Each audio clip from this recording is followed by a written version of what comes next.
सबको नमस्कार। आज पूरा दुनिया में भारत और चीन बॉर्डर में सेना के साथ बैठा है और भारत की सेना और चीन की सेना के बीच में जो दूरी है मात्र 300 मीटर है। 300 मीटर यानी सबसे नजदीक है। और अभी तक पूरा दुनिया में चीन की जो ताकत है सब जानते हैं, सबसे ताकतवर देश है। और भारत के बारे में इतना ताकतवर देश कोई जानते नहीं है। मगर कौन जीतेगा कौन हारेगा सब दुनिया आश्चर्यजनक देख रहे।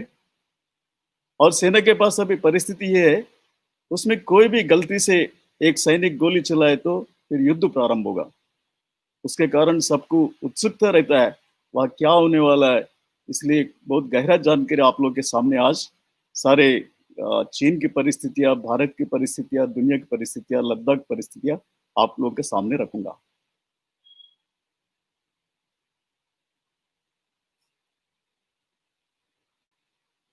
आज आप लोग यही विषय रखेंगे, भारत और लद्दाख चीन का विवाद और संपूर्ण विश्लेषण और जानकारियां।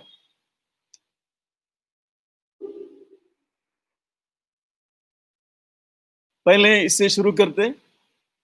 ये त्रेता युग का रावण है। रावण यानी हम लोग अपने बीच में जो परिवारों में चर्चा करते हैं, चर्चा में ये करते हैं कोई थोड़ा सा दुष्टता कर दिए तो ये देखो कितना दुष्टता कर रहे हैं, रावण के जैसा है, ऐसे हम चर्चा करते हैं। मगर वास्तविक रूप से जो रावण है, रावण उनको ब्रह्मा भी बोलते हैं, कारण क्या बहुत संस्कारित है। वो जो त्रिविष्टप में जो तिब्बत है, तिब्बत के पास श्रीलंका से जाके कैलाश पर्वत के ऊपर घोर तपस्या किया है और अपना पेट से अतड़ी निकाल के सरिगम पदनिसा संगीत बजाया।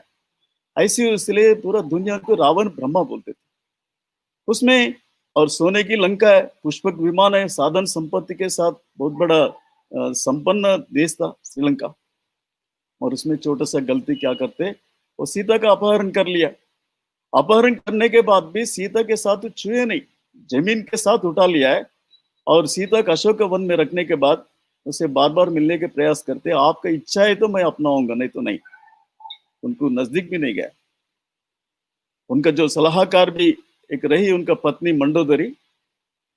मंडोदरी एक दिन युद्ध तो प्रारंभ हुआ राम के साथ, और युद्ध प्रारंभ होने के बाद अंतिम में सारे बेटे भी मर गए, सारे बड़े बड़े सेना के अधिकारी सब मर गए, रावण बचा था। उसे मंडोदरी एक दिन रावण से पूछती है, राजा ये बताओ, आपको मालूम है हारने की, कैसा भी हार जाओगे, कम से कम अभी सीता को वापस देके आप युद्ध टाल सकते और सुख जीवन जी सकते। जब रावण अहंकारी, स्वाभिमानी, अभिमानी, रावण मंडोदरी से बोलते हैं, देखो मंडोदरी, मुझे मालूम है कैसा भी हार जाऊंगा, मगर मैं पीछे नहीं हट सकते। और मर जाऊंगा मगर राम का हाथ में मरूंगा, मैं वापस नहीं जा सकते। ये त्रेता युग का रावण के बारे में बता। भी वर्तमान में कलयुग का रावण है, दो तीन लोग है। ये कलयुग का रावण है, ये नंबर 2 में रखा। ये उत्तर कोरिया के राष्ट्रपति है, किम है। ये 40 साल का भी नहीं होगा। और इनका ये भी समाज में किसी को तकलीफ नहीं दिया है। और अपना प्रशासन में रहने वाले इनको सन की राष्ट्रपति भी बोलते, दुनिया अलग प्रकार के। उसमें जो साथी लोग हैं जिसके बल पर प्रशासन चल रहे उत्तर कोरिया, उन्हीं के साथ छोटी छोटी बातों में सजा देता है। एक ऐसा सजा देते हैं आश्चर्य लगेगा। इनका जो चाचा है, चाचा सलाहकार था इनका, एक दिन रात को बताया ऐसे ऐसे करना चाहिए, ठीक है। मगर किम को सोते समय ध्यान में आ गया, हमारा चाचा तो बहुत सलाहकार है, मेरे से ताकतवर है, मगर ये सत्ता हासिल कर दिया तो मेरा क्या होगा। रात को ध्यान में आए तो सुबह सजा दे दिया, उनको ऑर्डर पास कर दिया। तुरंत क्या कर दिया, वो चाचा को जंगली कुत्तों के बीच में डाल दिया, 10 मिनट के अंदर नोच के खा लिया। एक सभा चल रही थी, सभा में एक सेना अधिकारी की झपकी आ गए, थोड़ा सा नींद आ गए। नींद आ गई, उसी सभा में ऑर्डर पास कर दी, इनको टैंकों से उड़ा दे।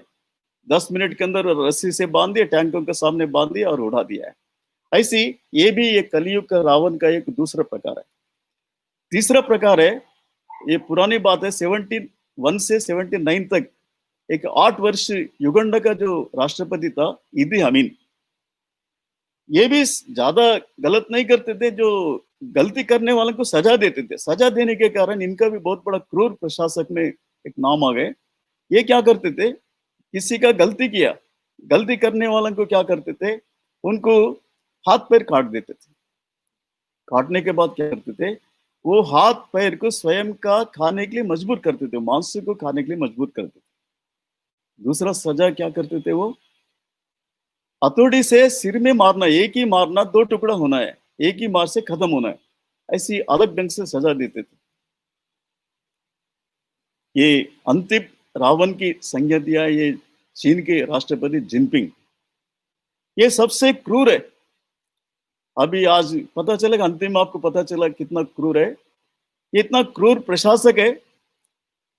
ये 2012 में सत्ता में आ गए, 8 वर्ष हो गए। इनका एज है 67 एज है। 67 एज यानी आप जानते हैं हिंदुस्तान में अभी मरने की स्थिति है, एक्सपायरी डेट है। हिंदुस्तान में कोई कीमत नहीं है, 60-70 की एज के अंतर्गत मर जाते हैं। मगर चीन के इनका सौभाग्य से चीन में थोड़ा आयु ज्यादा है, 80-90 तक वहां जीने की परंपरा है, इसलिए इनका 67 होने के बाद भी 10-15 साल जिएंगे। और इनका मन में आ गए, एक स्वप्न आ गए विश्व विजेता बनने के लिए। अभी अमेरिका विश्व विजेता है, इनको विश्व विजेता बनने के लिए स्वप्न आने के कारण उसका काम कर रहे हैं। एक काम करते करते क्या कर रहे हैं अभी, ये वहां के जो 6 महीने पहले वो वहां के राष्ट्रपति देश का और सेना की राष्ट्रपति और पार्टी का राष्ट्रपति, पार्टी का भी, तीनों आजीवन रहेंगे, वो परमानेंट कर लिया है। करने के बाद क्या क्या कर रहे हैं, वहां के जो 4-5 देश है उसको कब्जा करना, और उनका देशों में जो उन लोग मानेंगे नहीं, कब्जा कर ली तो, इसलिए वो देश के नागरिकों को यातना देना, और यातना देने के बाद वो संस्कृति खत्म करना, चीनी संस्कृति अपनाना। और दूसरी बात, ये पड़ोसी देश को अरबों रुपया कर्जा दे के उनमें हस्तक्षेप करके उनको भी कब्जा करना। और तीसरा, भारत से संघर्ष कर से अभी उलझ गए, अभी सेना खड़े कर दिया है। अभी जिनपिंग बोल रहे हैं अब हम पीछे नहीं जा सकते, पीछे गए तो भी उनका हालत खराब है वहां, और सत्ता से भी निकाल भी सकते वहां जनता, और सामने आए तो मृत्यु निश्चित है। इसमें चीन विस्तार देश है, जो रेड कलर बीच में दिख रहा है, वो तिब्बत से छोटा देश था पहले, मगर ये 4 देशों को कब्जा करने के कारण इसमें पूर्वी तुर्किस्तान और तिब्बत, दक्षिण मंगोलिया, मकाओ, ये सब कब्जा करके बैठा है। और ताइवान, हांगकांग, नेपाल, पाकिस्तान, श्रीलंका, मालदीव को अभी कब्जा करने के फिराक में है। वहां सबसे ज्यादा कुछ गलतियां की है, ये मैं सोच रहा हूँ 11 गलतियां है, 12वां गलती भारत के साथ जो टक्कर लेना है। पहले गलती वहां परिवार व्यवस्था में वो गलती किया है। परिवार व्यवस्था क्या है, 1980 में 1 चाइल्ड पॉलिसी बना दिया है, उसमें संख्या बढ़ना नहीं चाहिए, एक ही बच्चे चाहिए। उसके कारण 40 वर्ष के अंदर क्या हुआ, वहां बच्चे नहीं होने के कारण 13,600 प्राथमिक शाला, प्राइमरी स्कूल बंद हो गए। बूढ़े बढ़ गए, 19 करोड़ बूढ़े बढ़ गए। युवा कम हो गए, युवा अपना देश में 35% है, वहां 17% से रह गए अब युवा। और उसमें सारे पारिवारिक व्यवस्था में हस्तक्षेप करने के कारण सारे परिवार घर के मारे जी रहे। अभी 2-3 साल पहले ये बच्चे कम हो रहे बोल के उसको एक बच्चा और एक जन्म ले सकते, ऐसे करके वो एक बच्चे दूसरा का जो संविधान थोड़ा बदल दिया है, बदलने के कारण भी इनका संख्या नहीं बढ़ रहा है। और कोई गलती करे तो उनके पास इतना सजा देता है। एक शिक्षिका है, शीजोंग लिंग शिक्षिका नाम है, ये गलती से तीसरा बच्चे को जन्म दिया है, जन्म दिया तो ऐसा सजा दिया है, तो शिक्षिका थी, उसको 29 लाख रुपए जुर्माना देना पड़ा।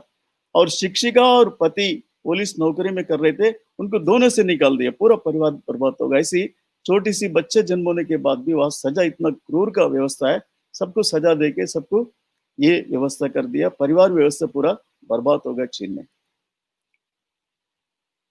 कोई भी आंदोलन कर सकते, वहां ये 1989 में युवा कुछ मुद्दा लेके मांग करने के लिए आंदोलन किया है। आंदोलन करने में क्या दिक्कत है, अपना जैसे भारत में आंदोलन बहुत लोग करते, 3-3 महीने आंदोलन करते, लाखों लोग आंदोलन करते। भूख हड़ताल भी करते। जो पूर्वांचल में एक महिला 20 साल तक भूख हड़ताल में बैठी। ऐसी कोई दिक्कत नहीं है, मांग पूरा करते, नहीं तो नहीं करते।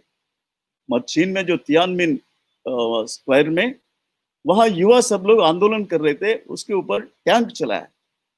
टैंक चला के उसमें सब गोली चलाना शुरू कर दिए, तो टैंक से उड़ाना शुरू कर दिए, तो कम से कम 10,000 से ऊपर शहीद हो गए इसमें। ऐसी अत्याचार की अपना देश के युवा को भी ये मानते नहीं। चीन में भी वर्तमान में 1999 में एक धार्मिक संस्था, ऐसे तो मूल चीन का जो देश है बौद्ध देश है, बौद्धिक धर्म का जो बौद्ध धर्म का अपडेटेड करके उसमें कुछ योगासन और कुछ साधना की जोड़ के उसको संस्कार देने की, साधना करने की प्रक्रिया शुरू कर दिया 1999 में। अभी क्या हुआ, अभी तक उसमें 11 करोड़ लोग सदस्य हो गए। पूरा चीन में ये पालुन गुंग का जो संस्था बहुत प्रचलित हो गए। बस जिनपिंग का सरकार को लगा इसमें बैठने वालों को, इनका पार्टी सदस्य तो 10 करोड़ है, 10 करोड़ होने के कारण उनको लगा 11 करोड़ ये बौद्ध धर्म के लोग है, हमारे से ज्यादा है। ऐसा तो बौद्ध धर्म के लोग सीधा होता है तो सत्ता में आते नहीं, मगर इनको जिनपिंग को लगा ये सत्ता में आ गए तो क्या होगा। उसके कारण उनको आरोप लगा कि अत्याचार करना शुरू कर दिया। इतना अत्याचार अभी तक, इतना क्रूर यातना दे के उनको जो कर रहे हैं अभी दुनिया में पूरा। अभी ये यातना शिविर के बारे में रूस, अमेरिका, केन्या, जापान, यहाँ की बहुत संस्था इनको सच्चाई रिपोर्ट बताया, संयुक्त राष्ट्र में भी बताया ये सब बंद करो, बंद करेंगे बोलते हैं, मगर बंद करते नहीं। इनका लाखों लोग अंदर डाल दिया, अभी लाखों संख्यक। ये यातना शिविर है, 1045 है, इनको लावो गाही बोलते हैं उसको। इसमें अभी तक 75 लाख लोग दम तोड़ चुके हैं और 15 लाख लोग अभी जेल में भरा है। अभी इनका यातना कितना प्रकार की देख रहे हैं। ये साधना करने वाला सीधा साधे धार्मिक संस्था, बौद्ध धर्म संस्था है। इनको थोड़ा सा पकड़ के देखो, उनको जो माइंड में जूता रख के उसको दबा देता है, तत्काल आधा मर जाते हैं उसको, इतना क्रूरता है। उसके बाद ये महिला बेचारी 60 साल की महिला हो गई, इसको रस्सी से कैसा बांध दिया, पूरा पूरा सुई से चुप पूरा लगा देते हैं, पूरा कितना खून निकल रहा है। ऐसी 2-3 महीने तक यातना दे के उसको भूख धन खाने के लिए कुछ नहीं देते, ऐसे ही मरवाते रहते यातना शिविर में। ये देखो, इसमें उंगलियों में सारे लगा के रखा है, छुपते पूरा खून कैसे निकल रहे। बगल में एक 60 साल की बेटा है, इनको रस्सी बांध के रखा है। ऐसे लोग महीना, 1 महीना, 2 महीना, 3 महीना ऐसी करके ऐसी लाखों संख्या को मरवाने का काम कर रहे हैं। और इसके बाद क्या करते हैं, सबसे नीच काम कर रहे हैं अभी, पूरा दुनिया में कोई नहीं करते ऐसी। पूरा आदमी भी शर्मसार होगा, दुनिया शर्मसार होगा। वहां के लोगों को जबरदस्ती मरवा के ऐसी यातना शिविर में उनको किडनी, लिवर निकालते सबको। ऐसे कैसे निकल रहे, कहा कोई हॉस्पिटल नहीं है बाजार में, ऐसी बिना डर के बाजार में सब जगह में लाखों लोगों को ये सब किडनी सब निकाल के इसको बेचना शुरू कर देता है। अभी तक बाहर के रिपोर्ट के अनुसार अभी तक 2 लाख लोगों को प्रत्यारोपण किया अंग का। इसका $1 बिलियन पैसे भी कमाते चीन। ऐसी शत्रुओं को ऐसे करने का काम करते। और वहां की जो राजनेता, युवा, प्रतिष्ठात्मक व्यक्ति जो विरोध करेंगे उनको लाखों लोग को भी इसमें जेल में बंद करके रखा है और यातना शिविर में मरवा के अंग निकालना शुरू कर दिया है। वहां गए ये चिनजियांग है, जो वह तुर्किस्तान ये था, जबरदस्ती कब्जा कर लिया। कब्जा करने के बाद 1950 में ये चिनजियांग में उइगर मुसलमान 2 करोड़ थे, अभी 70 लाख हो गए, कम हो गए। 1950 में चिनजियांग में चीनी नागरिक 3 लाख थे मात्र, अभी 85 लाख हो गए। यानी उइगर मुसलमानों का 70 लाख हो गए, चीन का नागरिक 85 लाख हो गए। इसका अर्थ है माइनॉरिटी हो गए, उनका लक्ष्य तो पूरा हो गया चीन की। मगर इसके बाद जो क्या कर रहे हैं वहां से, ये उइगर मुसलमानों का 10 लाख लोगों को जेल में रखा है यातना शिविर में, उसको वापस आना नहीं है, वही मरवा के उनका अंग निकालना है, उनका चीन का टारगेट है। मगर वहां जो उइगर मुसलमानों के जो पत्नी है, बच्चे, उनके पास घर में पुरुष तो है नहीं। सबसे नीच व्यवस्था दुनिया में, सबसे ज्यादा कठिन, इतना नीच व्यवस्था कोई देश में नहीं किया। इन लोग क्या कर दिया चीन, वहां के जो चिनजियांग प्रांत में रहने वाले जो सेना के अधिकारी है, वहां का जो प्रतिष्ठात्मक सेना का सारे प्रकार के लोग जो भी है, प्रशासन चलाने वाला, सब लोग एक एक घर बांट लिया है। उइगर मुसलमानों का महिला बच्चों के साथ पति बन के बैठना, जैसा हिंदुस्तान में गलती से किसी किसी घर में घुस गए तो भी गलत समझते, ये रखेल क्यों रखा है भाई बोल के, इसको मान्यता नहीं है। वहां छिंजियांग में लाखों लोग महिलाओं को पति बन के बैठा है सब लोग, उसमें घर के सामने बोर्ड लिखा है ये मेरा पत्नी है, और एक कार्ड में सोना कंपलसरी है, उनको रूल कर दिया है। उसके कारण महीने में 5-6 दिन ये लाखों लोगों का जो सिंजियांग में रहने वाला उइगर मुसलमानों का घर में चीन का पुरुष रहना का शुरू कर दिया, उनका पत्नी बना कर रखा है डायरेक्ट। उसके कारण क्या हो, कुछ दिन के बाद, कुछ वर्षों के बाद नस्ल खत्म करेंगे, ऐसी नीच का काम करना चीन ये शुरू कर दिया ये उइगर मुसलमानों के साथ। ये तिब्बत कब्जा कर लिया 1950 में, वहां के लोगों को महिला पुरुष सबको मार डाला। वहां के जो बौद्ध बौद्ध धर्म का संस्कृति है, वहां भी चीनी 8 करोड़ हो गए अभी वर्तमान में। तिब्बत मात्र 60 लाख रह गए, उनके साथ 5 लाख चीनी सेना तैनात भी है, इसलिए वो माइनॉरिटी हो गए। यहाँ क्या किया, ये थोड़ा सा ठीक था, मगर ये भी कोई देश में अभी तक नहीं सुना जो चीन कर रहे थे ऐसी इतना। ये तिब्बत में 50 साल से जो कब्जा करने के बाद ये सारे तिब्बत परिवार के लड़कियों को शादी किया है, चीन के युवकों के साथ शादी करवाया। अभी 50 साल के अंदर शादी करने के कारण इनका नस्ल खत्म हो गया, नेक्स्ट बच्चे चीनी हो गए।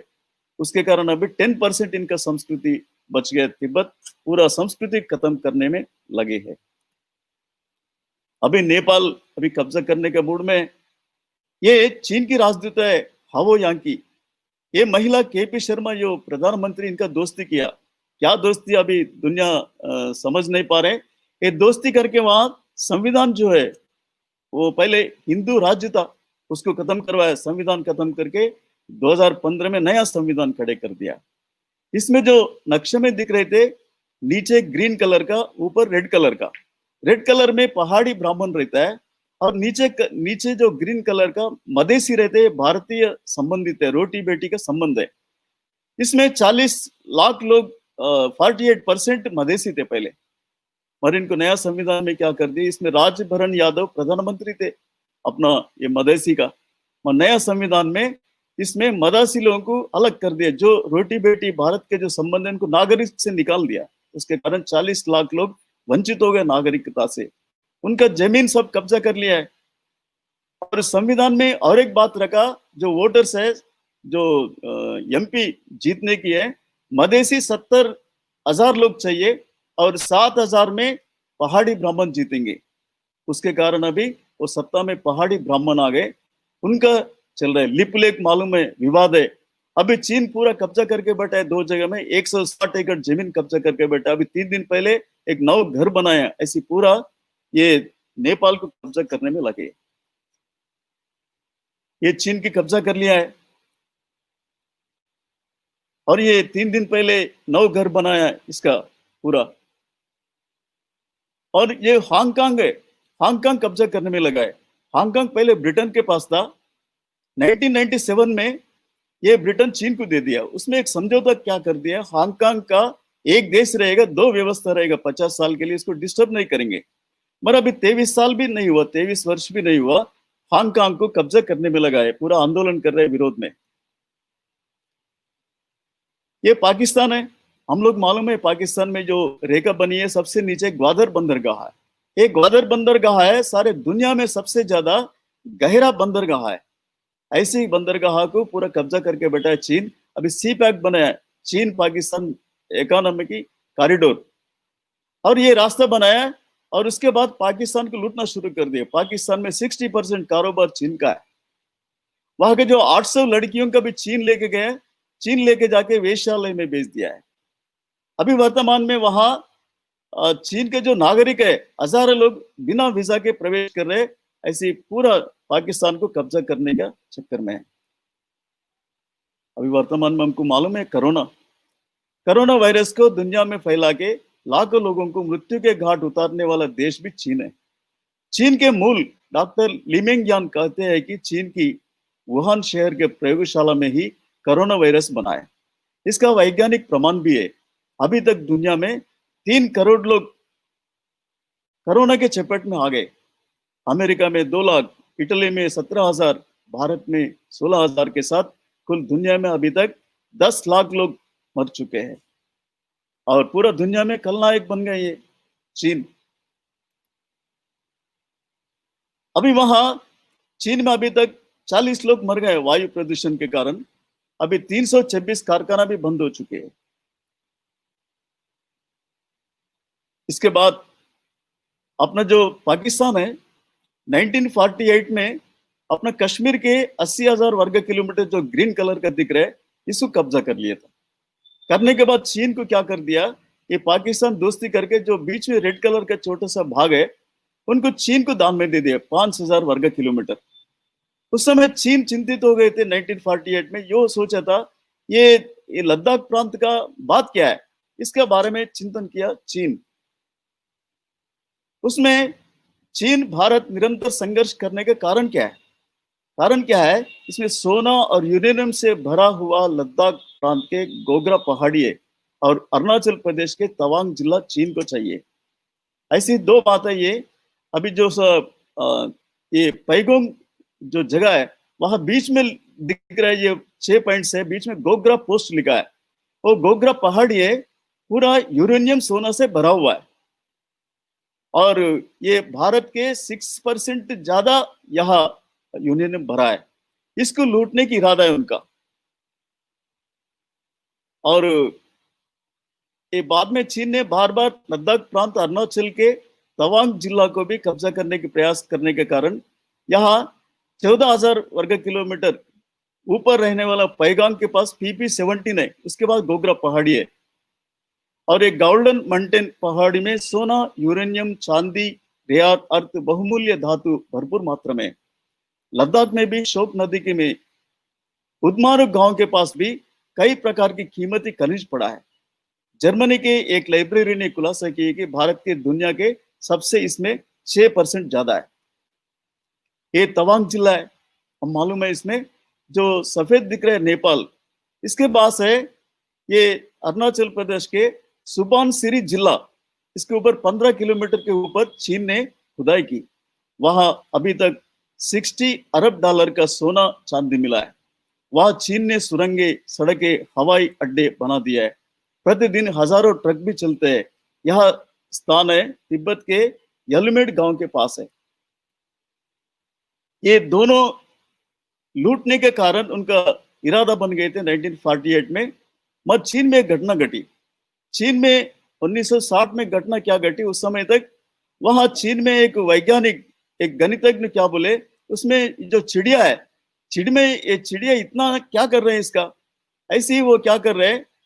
1958-61 चीन में अकाल से 40 लाख लोग मर गए। इसमें 30 लाख चिड़िया होने के कारण एक वर्ष में कितना खाती है दान, 60,000 लोग भोजन खिला सकते हैं। इसलिए वहां के जो एक व्यक्ति बता दिया है, ये सारे चिड़िया को खत्म करो। इसलिए वहां का रहने वालों को, सारे चिड़िया को खत्म कर दिया। 100 चिड़िया को मारने वाला को 100 रुपए दे देंगे, 200 चिड़िया को मारने वाला को 1,000 दे देंगे। ऐसे करने के कारण एक साल के अंदर सारे चिड़िया खत्म कर दिया। खत्म करने के कारण क्या हुआ, वहां फसल खत्म हो गए। फसल में रहने वाला जो कीटाणु खाने वाले थे चिड़िया, ऐसी कीटाणु रहने के कारण, फसल बर्बाद होने के कारण 1960 में 40 लाख अकाल से मर गए। उसके कारण उनको चीन को लगा, एक तो लद्दाख के जो गोल्डन पहाड़ी है, गोग्रा पहाड़ी, तवांग जिला चाहिए, दोनों बार बार बोलते थे। ऐसा 1962 में युद्ध घोषित किया है लद्दाख के ऊपर। अपने पास नेहरू थे, नेहरू युद्ध करने का मूड में थे, मगर वो नेहरू हिंदी चीनी भाई भाई बोलते थे, शत्रुता नहीं करते थे। उनका जो परम मित्र है कृष्ण मेनन, उनको रक्षा मंत्री बनाए थे। रक्षा मंत्री बना दिए तो वो कोई आधुनिकीकरण किया नहीं सेना को, उसके कारण युद्ध प्रारंभ किए थे। अपने पास बंदूक 303 बंदूक रहता था। एक खराब स्थिति था। अपने सैनिकों के पास साधन के लिए कमी, 303 बंदूक, ज्यादा वजन, हर राउंड के बाद कारतूस को लोड करना पड़ता था। 30 राउंड के बाद बैरल गर्म होता था। ऐसी खराब स्थिति में भी जो चीन जो सारे पहाड़ियों को कब्जा करने के मूड में थे, ये पैगोंग जो झील है, उसके बाद रेजांगला युद्ध है, बहुत फेमस है। ये वहां 14,000 वर्ग किलोमीटर के ऊपर है, चुशुल घाटी बोलते हैं इसको। वहां यहाँ 124 सैनिकों के साथ ये थे उसमें बर्फीला पहाड़ी में, और युद्ध घोषित किए तो चीन के सैनिक तो आक्रमण कर दिया है।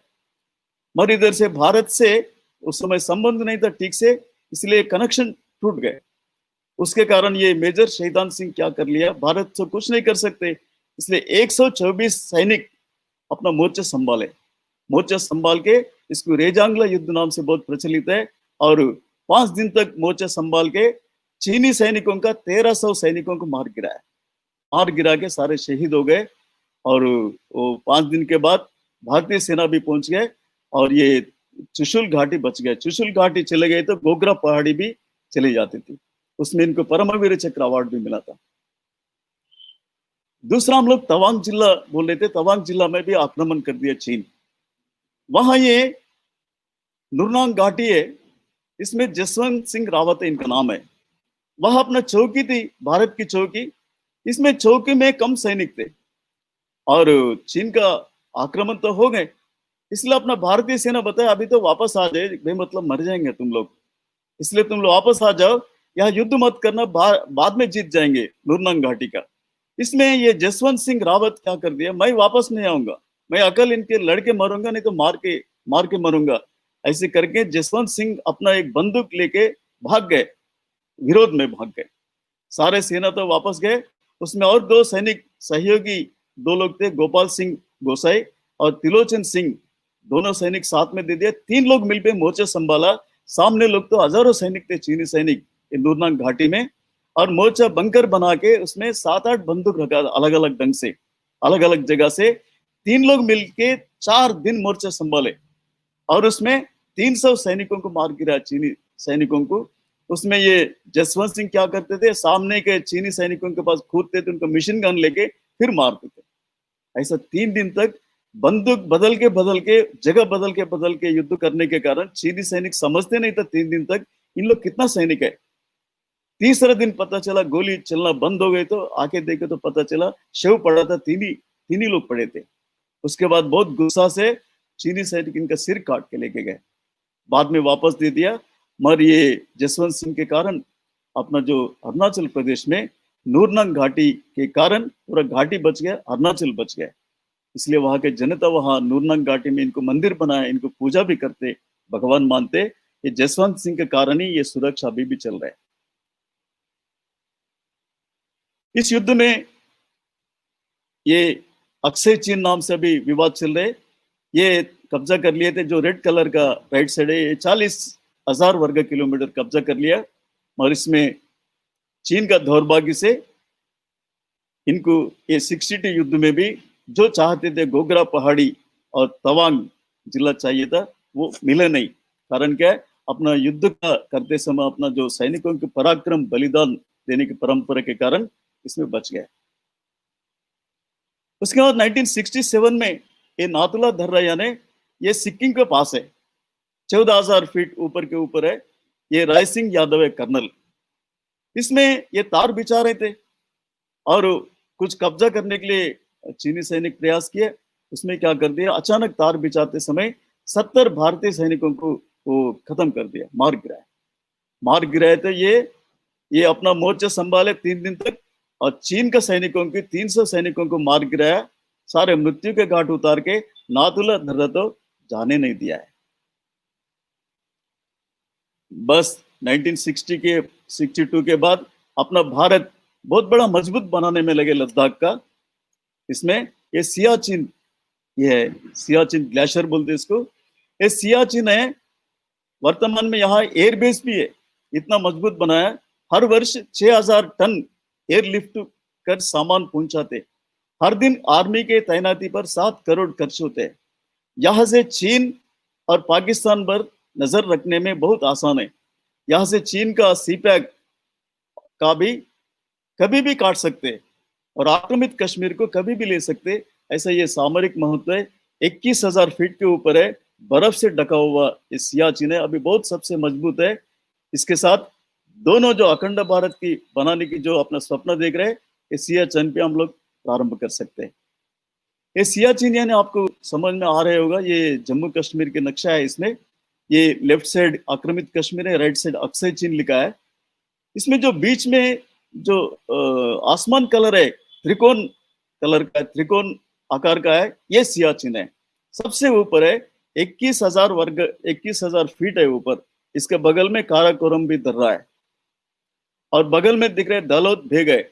इसलिए ये लद्दाख प्रांत में 4-5 आप लोग को ध्यान में रखने की बात है। सबसे सियाचिन है ग्लेशियर ऊपर, ये आसमान कलर की ये है। इसका थोड़ा सा 2,000 फीट के नीचे दौलत भेग है, ये सामरिक दृष्टि से ये भी मजबूत है, ऐसे इसको ध्यान में रखेंगे। ये सियाचिन भौगोलिक परिस्थितियां है, इसमें 134 किलोमीटर से लंबी है। ये पैगांग झील है, इसमें ये तीसरा है। एक सियाचिन है, दूसरा दौलत बेग है, तीसरा ये पैगोंग झील है, ये इसका नाम है। इसमें 1/3 भारत के पास है, 2/3 चीन के पास है। ये 1962 का युद्ध भी यहाँ से हुआ था। अभी जो वर्तमान में जो सेना बैठी है इसी झील के पास है, ये भी महत्वपूर्ण जगह है अपने पास। ये सियाचिन में कितना कष्ट होता है, वहां परिस्थिति देखे आपको आश्चर्य लगेगा। उसमें शरीर के लिए मात्र 30% ऑक्सीजन मिलता है, इसलिए वह बहुत ट्रेनिंग करके बेचता है। घुटनों तक बर्फ में घुसकर चलना पड़ता है। कुछ देर तक उंगलियां बाहर निकल दिए तो थोड़ी देर में उंगलियां पूरा गल जाएगा। पानी पीना है तो बर्फ को स्टोव में जलाकर पीना पड़ता है। यहाँ 40 फीट की बर्फीला तूफान आती है। अभी तक 35 अधिकारियों के साथ 900 सैनिक भी बर्फ में दब के शहीद हो गए। वर्तमान में 150 चौकियां है, 6,000 सैनिक रहते हैं यहाँ। एक जवान मात्र 90 दिन रहना पड़ता है। 90 दिन के ज्यादा है तो वो सारे मृत्यु हो सकता है। इसमें विजय गाथा है, ये मेघदूत है। 1984 में पाकिस्तान के कोई सैनिक नहीं रहेंगे, एक बार समझौता किए थे पाकिस्तान के साथ पहले। ये बर्फीला होने के कारण यहाँ सियाचिन में कोई नहीं रहेंगे, ऐसे समझौते किए थे 84 से पहले। और उसमें कुछ सैनिक लोग तय कर लेते जो 17 अप्रैल 1984 को कब्जा करने के लिए बात पता चला भारत को। कारण क्या है, भारत को कैसे पता चला, इन लोग जो कपड़ा लेते थे पाकिस्तान फ्रांस से लेते थे, उसी कंपनी से भारत भी मंगवाते थे। इसलिए भारत मंगवाने के लिए प्रयास करे तो गुप्तचर विभाग पता चला वो 17 तारीख सियाचिन को आक्रमण करने वाला है। और 17 तारीख है, हम लोग क्या कर दिए, 4 दिन पहले आक्रमण कर दिया। इसी का नाम है और ऑपरेशन मेघदूत। इसमें वैशाख का दिन है, वैशाखी जो त्योहार दिन है 13 तारीख। पाकिस्तान समझ रहे थे वैशाखी दिन भारत तो लड़ाई नहीं कर सकते, इसलिए हम लोग उसके बाद इसको कब्जा कर लेंगे। मगर वैशाखी दिन जाके ऊपर बैठ के हमारा पूरा दीवार बहुत खड़क था, उधर जमीनी था, उनको सरल था पाकिस्तान कब्जा करने के लिए। मगर आने से पहले हम कब्जा करके बैठा है। शर्मसार हार हो गए थे पाकिस्तान का। पाकिस्तान 17 तारीख आए तो पता चला, और हिंदुस्तान पूरा तिरंगा फहरा के बैठा है।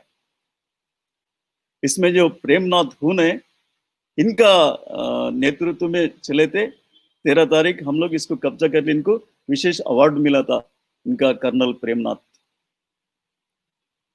उसके बाद और एक बार 1987 में जो सियाचिन में और बहुत बड़ा पहाड़ी है, उसमें पाकिस्तान 87 में कब्जा कर लिया। कब्जा करके बहुत बड़ा पोस्ट जो कायर है, कायद इस नाम से, उसमें कब्जा करके बैठा है।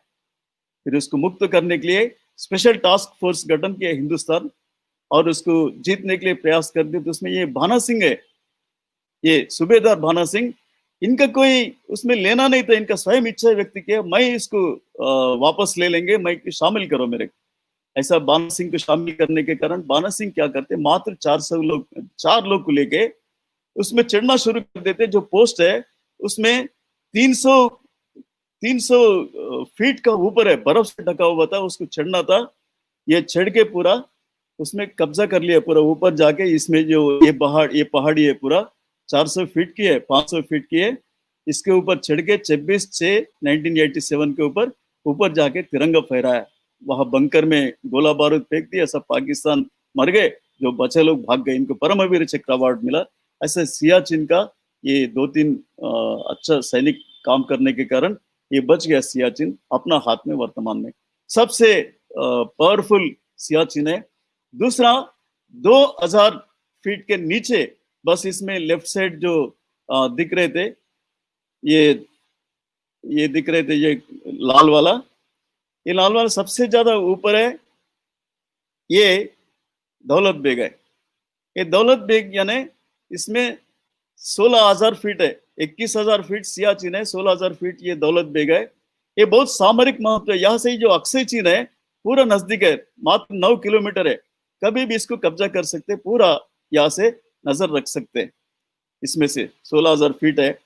इसमें यहाँ से चीन से अक्षय चीन ये ठीक है। इसके बाद एयरबेस भी है, परिवहन विमान ग्लोमास्टर 70 टन वजन उठा सकते हैं।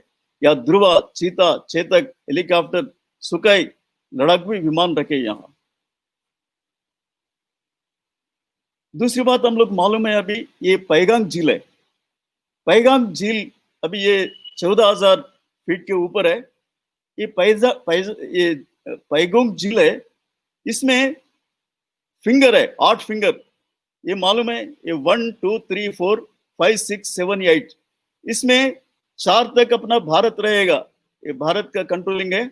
और 5 6 7 8 विवाद रहित है, विवाद सहित है। इसमें कोई सैनिक नहीं रहेगा।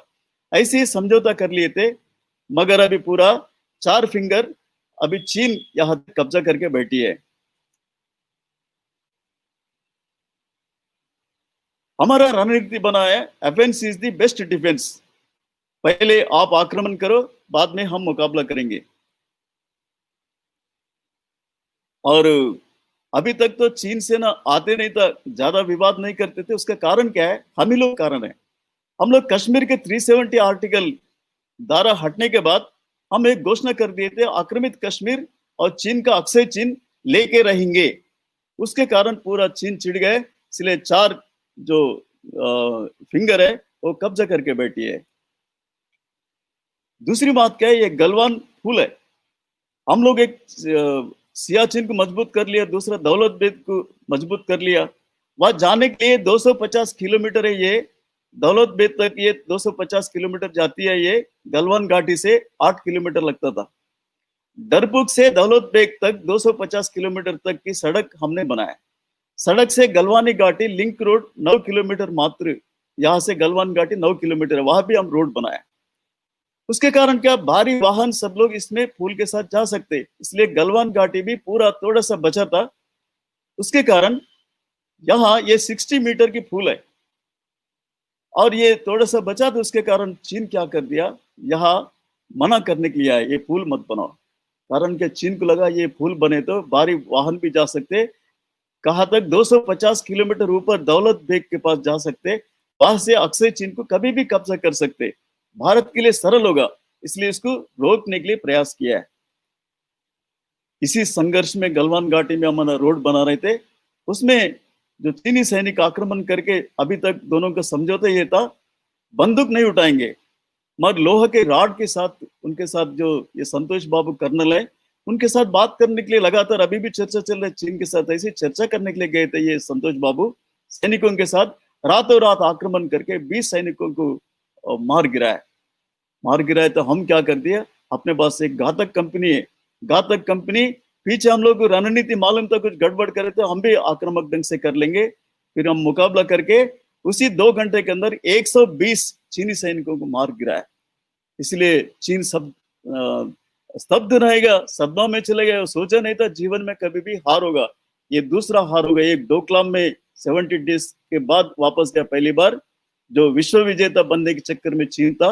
और दूसरा यहाँ 120 सैनिकों को मारने के कारण ये सदमा में छा गए। पूरा दुनिया इनको बोल रहे थे, हमारा रणनीति क्या है, चीन पहले आक्रमण करो, हम बाद में युद्ध करेंगे।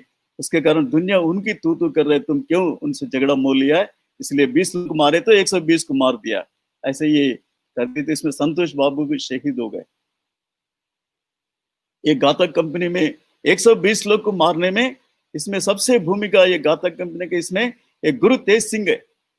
एक घातक प्लाटून कंपनी के गुरु तेज सिंह है, 23 वर्ष है। इस संघर्ष में मात्र कृपान और लाठी से चीन के 12 सैनिकों को मृत्यु के घाट उतार दिया है। इनको पहले 4 लोग पकड़ के पहाड़ी नीचे गिराना चाहते थे, ये 4 को गिरा दिए। उसमें एक एक पकड़ के मार दिया। ऐसे करके 12 लोग को मृत्यु के घाट उतारने के बाद इनको भी एक लोहा के साथ मारने के कारण इनका शहीद हो गए। ऐसी गुरु तेज सिंह के जैसा पराक्रमी बलिदान देने के लिए तैयार रहने वालों के कारण हमारा गलवान घाटी में विजय हुआ है। उसके बाद हमको मालूम है ये तो मालूम है। इसके बाद ये ब्लॉक टॉप है, हेलमेट है, इसमें 29-30 अभी तो 3-4 महीने से सेना दोनों बॉर्डर में पैगोंग झील में बैठी है। उसमें हम तो चुप रहे, हम तो offence is the best defence में बैठा है रणनीति, तुम आक्रमण करो, हम लड़ाई करेंगे, मुकाबला करेंगे, जीतेंगे। ऐसा दूसरा भी 29-30 अगस्त का रात्रि चीन कुछ सैनिकों को ये तागुना घाटी पर हमला करने के लिए, घुसपैठ करने के लिए प्रयास किए तो हम लोग क्या कर दिया, रात को 2 बजे धनाधन जाके मात्र 80 मिनट के अंदर चीनी सैनिक पहुंचने से पहले ब्लॉक टॉप और हेलमेट पहाड़ी दोनों तिरंगा फहराया। हम दोनों पहाड़ी के ऊपर तिरंगा फहराया और चीनी सैनिक पहुंचने से पहले हम पहुंच गए। और पहुंचते ही अभी वहां के जो चीनी सैनिक है सब भाग गए। अभी चीन का शर्मसार हार ये तीसरा बार हो गए। गलवान घाटी में 120 मरने के कारण कैसा मारा और दहशत अभी भी है चीनी सैनिक के पास। उनका लोकल कमांडर बोले तुम भाग जाओ यहाँ से, भारतीय सेना के सामने मत रहो, इन लोग टुकड़ा टुकड़ा कर देंगे। सब भाग गए। ऊपर से आदेश पालन किया नहीं। अभी चीन परेशान है, क्यों भाग गए सब लोग, ये दोनों पहाड़ी छोड़ने के कारण। हम लोग एक अच्छा हुआ, ये ब्लॉक टॉप और हेलमेट पहाड़ी जीतने के कारण क्या हुआ, पूरा जो गलवान घाटी में पैगोंग झील में जितना जो 4 फिंगर है, 8 फिंगर है चीन सेना है, सबके चीन सेना नीचे हो गए, ढलान में हो गए, हम सबसे ऊपर हो गए। ये सबसे ऊपर पहाड़ी है, सबसे मजबूत पहाड़ी है, यहाँ सेना बैठी है। इसके बाद आप लोग को मालूम होना चाहिए, इसके बाद दूसरा रात को भी फिर वो कुछ गोली चलाए, आक्रमण करने के लिए प्रयास करे, तो हम लोग फिर 5 पहाड़ी के ऊपर तिरंगा फहराया। हम लोग मालूम है मगर हिल, गुरुंग हिल, रेचनला, रेजांगला और मोगपारी, ऐसी 5 पहाड़ी करके 7 पहाड़ी हम लोग तिरंगा फहराया। और इसमें आक्रामक ढंग से चीनी सेना के सामने हम लोग मजबूत ढंग से हो गए। अभी आप लोग आश्चर्य लगेगा, इससे पहले इसमें जो गोगरा पहाड़ी है, इसका पहाड़ी के पास बैठे अभी भी चीनी सेना, उनको वो सोना की पहाड़ी चाहिए, उसमें ताक में बैठा है, उसमें कब मिलेगा। हमारे इसमें ब्लॉक टॉप में सबसे ज्यादा एसएफएफ लीडर है नीमा तेंजिन, ये शहीद हो गए, माइनिंग ब्लास्ट होने के कारण शहीद हो गए। वर्तमान में सबसे ऊंची सामरिक पहाड़ी ब्लॉक टॉप भारत के पास रहने के कारण चीन के सपनागुर पोस्ट के साथ पूरा चीन सेना के ऊपर नजर रख सकते हैं। अभी भी चीनी सेना गोगरा देपसांग पहाड़ी के पास डेरा डाला है। हमको मालूम होना चाहिए कि गोगरा पहाड़ी और सोने की भंडार की पहाड़ी है, मगर परिस्थिति बदल गए, चीनी सेना को वापस जाना ही पड़ेगा। इस अभियान में ब्लॉक टॉप का सबसे मार्गदर्शक है कर्नल रणवीर सिंह है। ये रणवीर सिंह है सर्वश्रेष्ठ पर्वतारोही है, जो टेंसिंग नार के अपना जो इसमें एवरेस्ट शिखर है 4 बार चढ़े और दुनिया का 30 पहाड़ी चढ़ चुके हैं। इनको टेंसिंग नार के अवार्ड भी मिला था। ये कर्नल रणवीर सिंह के कारण मार्गदर्शन में ये 7 पहाड़ी हम लोग तिरंगा फहराया। हम लोग मालूम है अभी इस युद्ध में दुनिया को भी आश्चर्य लग रहे हैं और चीनी सेना को भी आश्चर्य लग रहे हैं, ये कितना पावरफुल सेना है, भारत की सेना इतना दम कहाँ से है। इसमें कारण क्या, अपने पास ये स्पेशल फ्रंटियर फोर्स एसएफएफ हम गठन किए थे ये 1960 युद्ध के बाद। और विशेषता क्या है, इसमें 9,000 फीट के ऊपर रहने वाला, पहाड़ियों में रहने वाले तिब्बती और गोरखा सैनिकों को इसमें भर्ती कराया। उसके कारण सारे पहाड़ियों की जानकारी रहता है और पहाड़ी चढ़ने का आदत रहता है। ये स्पेशलिटी मैदानी युवक इसमें रखा नहीं है। इसमें इस युवकों का प्रशिक्षण -60 डिग्री टेम्परेचर में अमेरिका के CAA भारत के गुप्तचर विभाग के देते हैं। वर्तमान में 10,000 सैनिक है। एसएफएफ सैनिक का कंट्रोल पूरा प्रधानमंत्री करते हैं। ये अदम्य साहस के रखते हैं इसमें लोग। ये जो 7 पहाड़ी कब्जा करने के बाद तुरंत 7 पहाड़ियों के ऊपर 5,000 मीटर की एरिया में 100 चौकियां खड़े कर दिया, मिनटों में खड़े कर दिया। ऐसे हमारा मजबूत सेना रखने के कारण चीनी भाग रहे। अपने सैनिकों के साथ श्रद्धा के साथ पूरा भारत खड़े हो जाता है। अपने सैनिक शहीदों ने हो गए तो सैनिक सम्मान के साथ सैनिकों के गृह गांव में अंतिम संस्कार किए जाते, सैनिक सम्मान देते हैं।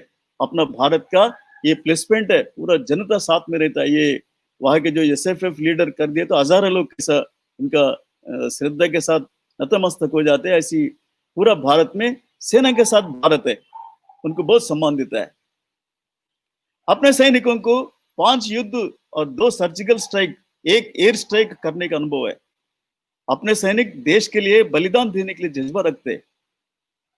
कम सैनिक ज्यादा लोग को मार के शहीद होता है।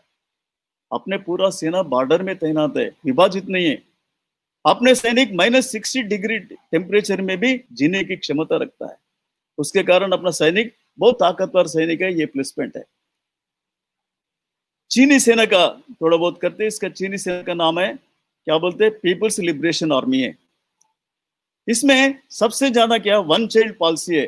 हम लोग मालूम है, एक बच्चे से ज्यादा जन्म लेना नहीं चाहिए, इसलिए सारे सैनिक एक ही संतान है। उसके कारण माता पिता का एक ही संतान के कारण इन लोग मरना नहीं चाहते, इसलिए बलिदान देने की छोड़ो, मरना नहीं चाहते, इसलिए युद्ध से भाग जाते। इसमें 2-3 बार भागने के कारण ये है, अपना माता जी के पास मैं मर गई तो कौन रहेगा, उनका देखभाल कौन करेगा, इसलिए मरना नहीं चाहते। दूसरा, वर्तमान में चीन में युवकों की भारी कमी हो गए।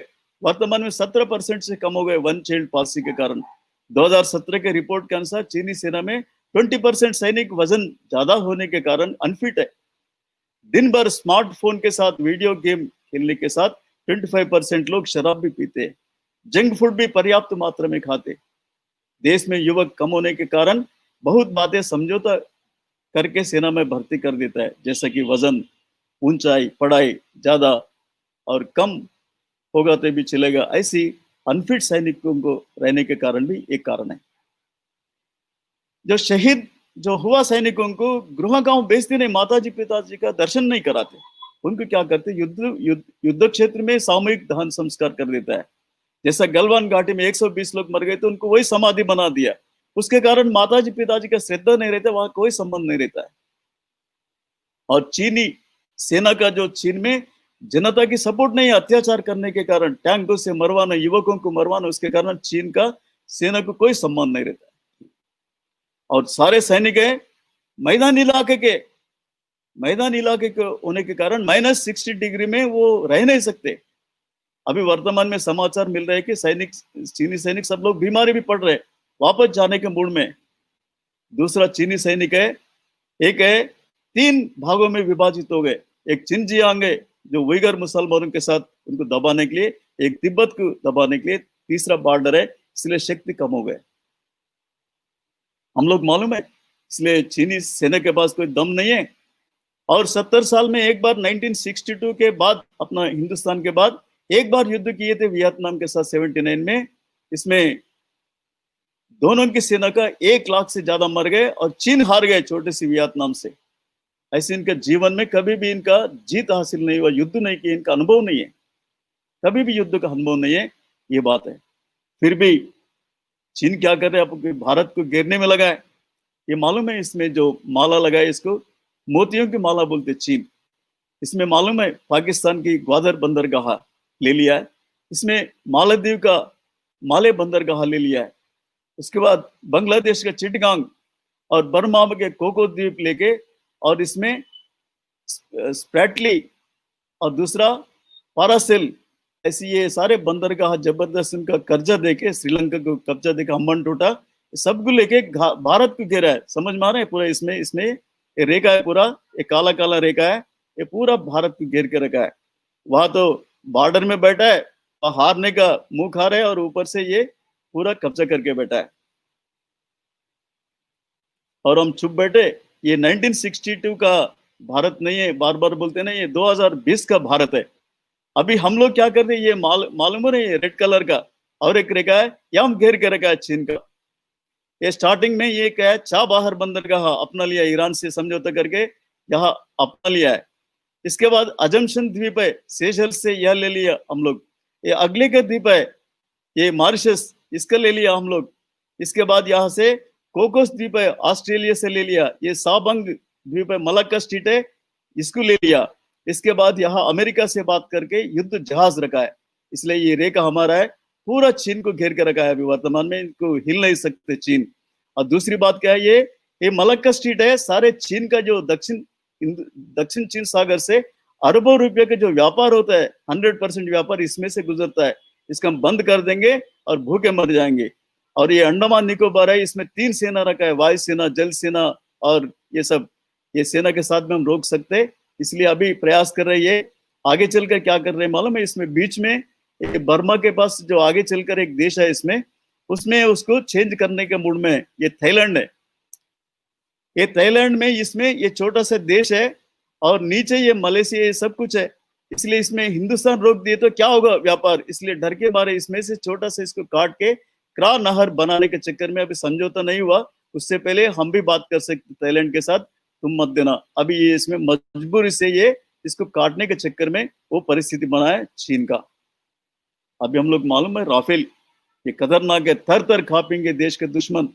ये 1 मिनट में 60,000 फीट ऊपर उड़ सकता है। 60,000 फीट यानी अपना जो सबसे ऊंचा एवरेज अपना जो सियाचिन है वो 21,000 की, ये 60,000 60,000 उड़ सकता है।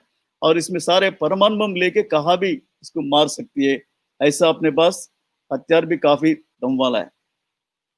फिर भी दक्षिण चीन सागर में भी, दक्षिण चीन सागर का खूब चर्चा चल रहा है।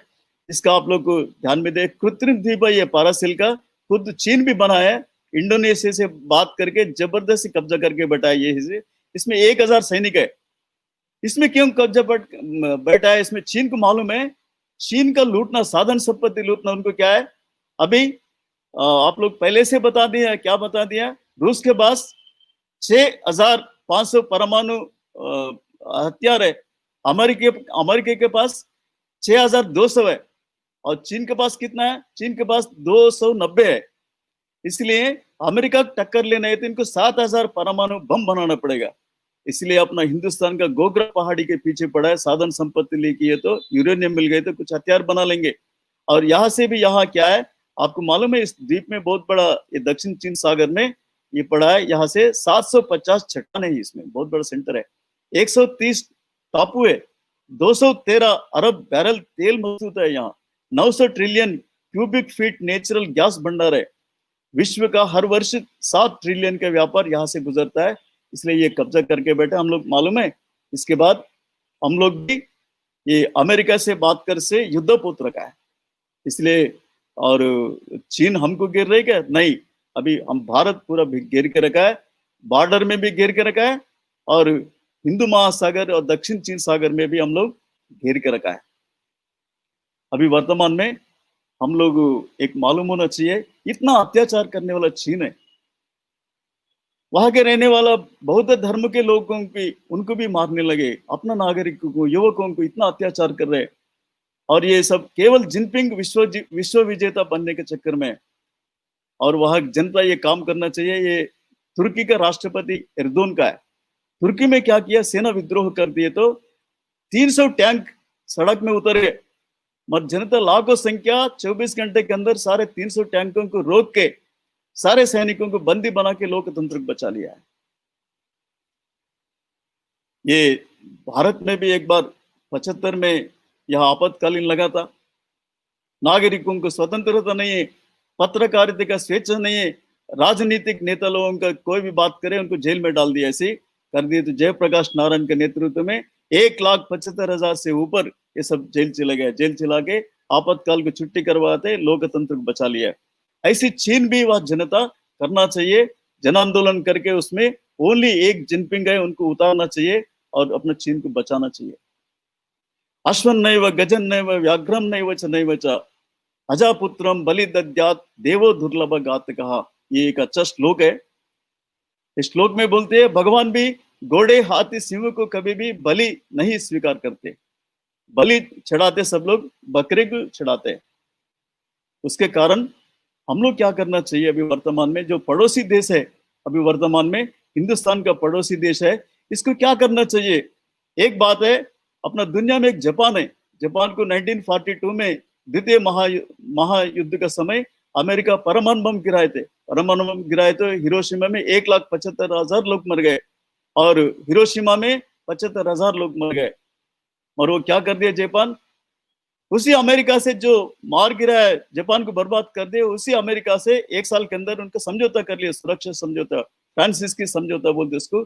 और फ्रांसिस की समझौता करके अमेरिका को बताया हमारा सुरक्षा तुम ही रखो, हम विकास करेंगे, हम सेना नहीं रखेंगे, तुम ही रक्षा करना।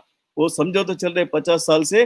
अभी दुनिया में एक ही देश ऐसा है जापान, उनके पास सेना है नहीं, एक सैनिक भी नहीं है, एक खर्च भी नहीं है, केवल विकास का काम कर रहे। सबसे दुनिया में सबसे ज्यादा विकासशील देश में जापान है। ऐसी वर्तमान में ये छोटे छोटे देश है अपने पास, जो पड़ोसी देश है, अफगानिस्तान है और पाकिस्तान है, नेपाल है और बर्मा है और श्रीलंका है और मालदीव है। ऐसे छोटे छोटे 7-8 देश है। वर्तमान में वह जनता आंदोलन करके ये चापलूसी करने वाला चीन के नेता लोगों को उखाड़ के फेंक के सब लोग मिलकर भारत के साथ सुरक्षा समझौता करना चाहिए। इनको कोई सेना की जरूरत नहीं। भारत अभी ताकतवर देश है और भारत और इसमें पूरा ताकत के साथ इसको सुरक्षा करेंगे और इनका विकास भी होगा। उसके कारण इसके बाद आप लोगों के सामने आज चीन कितना अत्याचार कर रहे हैं विषय रखा है। उसके बाद भारत के साथ क्यों क्यों युद्ध मोल रहे और हारने के पीछे क्या रखा है। और दुनिया में पूरा भारत 1962 का देश नहीं है, 2020 का देश है। और दुनिया में रहने वाला अमेरिका, जापान, रूस हमारा भारत के साथ है। इसलिए हम लोग बार बार बोलते हैं आजकल अखंड भारत का विषय चल रहा है। ये अखंड भारत विषय के साथ हम लोग अक्षय चीन को वापस ले लेंगे, ये संकल्प ले लेंगे आज। और इसके बाद चीन का तो हार निश्चित है, पीछे नहीं हट सकते, और सामने है तो मौत निश्चित है। इसलिए आप लोग को पूरा विश्वास हो गया होगा आज अखंड भारत बनेगा। इसलिए आगे चलकर हम सब लोग मिलके, जो प्रारंभ हुआ था अभी वर्तमान में डोकलाम में पहली बार चीन को हरा दिया, दूसरा गलवान घाटी में 120 सैनिकों को मार गिरा के दूसरा हम जीत हासिल कर लिया, तीसरा जीत है पैगोंग में, वहां रहने वाला 7 पहाड़ी ब्लैक टॉप और हेलमेट टॉप हम तिरंगा पहरा के तीसरा जीत हासिल कर दिया और कुछ जमीन लेना शुरू कर दिया। इस करते अखंड भारत जो बनना प्रारंभ हो गए। इसके कारण आज आगे चलकर भी अक्षय चीन को सब लोग मिलकर हम लोग वापस ले लेंगे। इसलिए आप लोग को सब धन्यवाद, नमस्कार।